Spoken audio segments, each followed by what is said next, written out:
Leading the charge on the Clarity Act, Wyoming Senator Cynthia Lummis back with us. She's the chairwoman of the Senate Subcommittee on Digital Assets. And Senator, it's great to see you this morning. Thanks so much for joining us.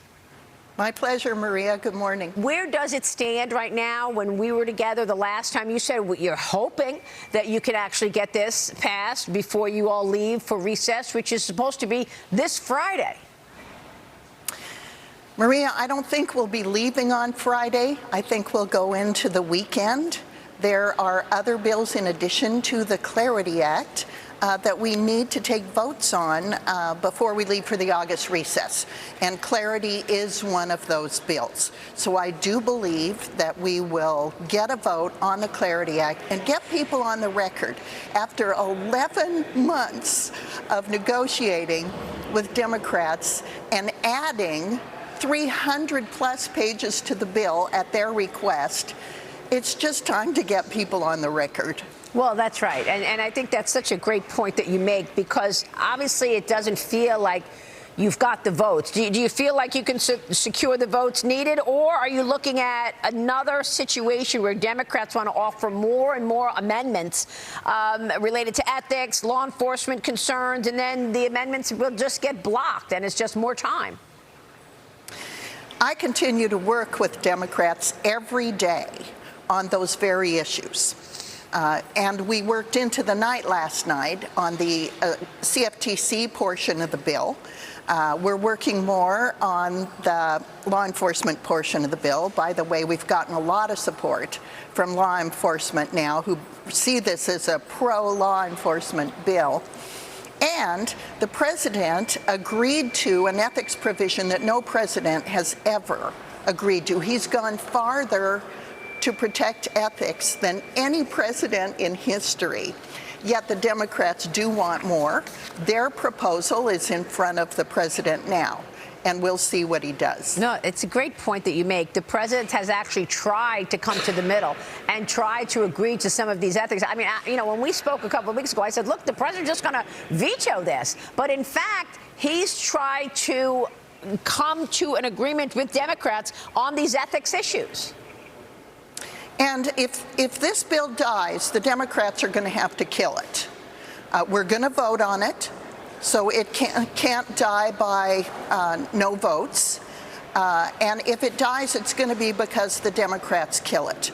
I've bent over backwards for 11 months to give them as much as we can possibly give them to regulate this industry. We want to onshore this industry. We don't want it to go to Switzerland or the UAE or Singapore. This is an important industry in the U.S. And we've tried to find the way to allow innovation to occur while still having a clear regulatory framework that this industry can comply with. And they want to comply. They want to be in the United States. Let's let them by passing the Clarity Act. Yeah.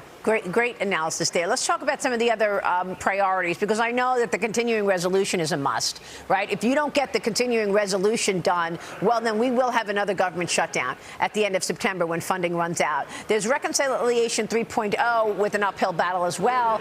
Obviously, Kentucky Senator Mitch McConnell has been largely absent since mid-June, and you've got outgoing Louisiana Senator Bill Cassidy likely a no because it doesn't have spending offsets. So have you come up with any offsets in terms of the Reconciliation 3.0, because if one more no on this, the bill sinks, and that included the Save America Act, right? Well, the CR, the continuing resolution, is priority one. Yeah. We cannot allow us to go into the August campaigning break with the government shutdown. And so I think Senator Thune is absolutely right to prioritize the continuing resolution. So that's agenda item one. How far we'll go with reconciliation before the August recess, I don't know. I think it's possible that that could wait until September, but we'll see how the path clears for these bills.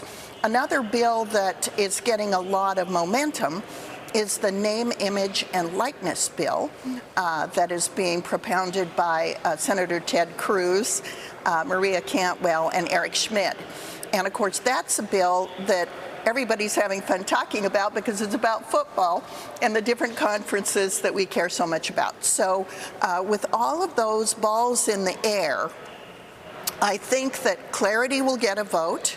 I think NIL will get a vote. Certainly, the continuing resolution will get a vote.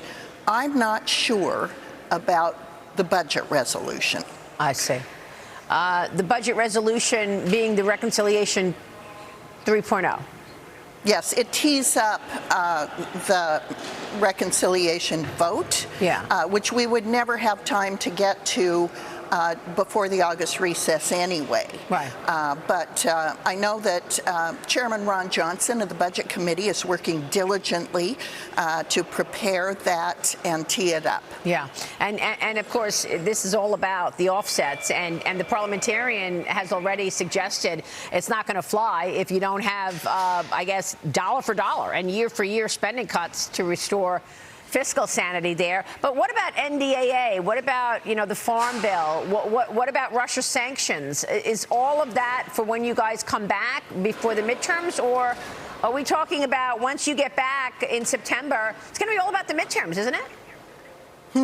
It will be about the midterms. I think we'll get Russia sanctions done before August, but some of those other issues may have to wait until September, which is disappointing, but we have to go with bills when they're ripe, when they're ready, and certainly Clarity, NIL, Russia sanctions, and the CR are ready this week.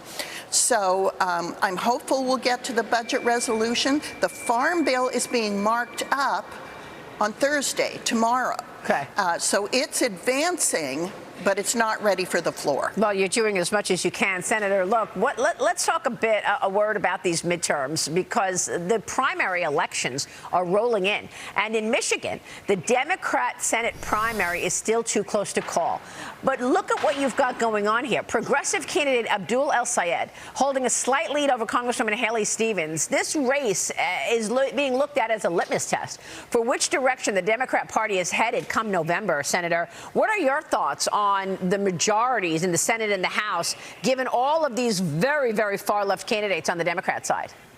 Yeah, well, clearly the far, far left, the Democratic Socialists, are making tremendous headway, and their agenda is truly un-American.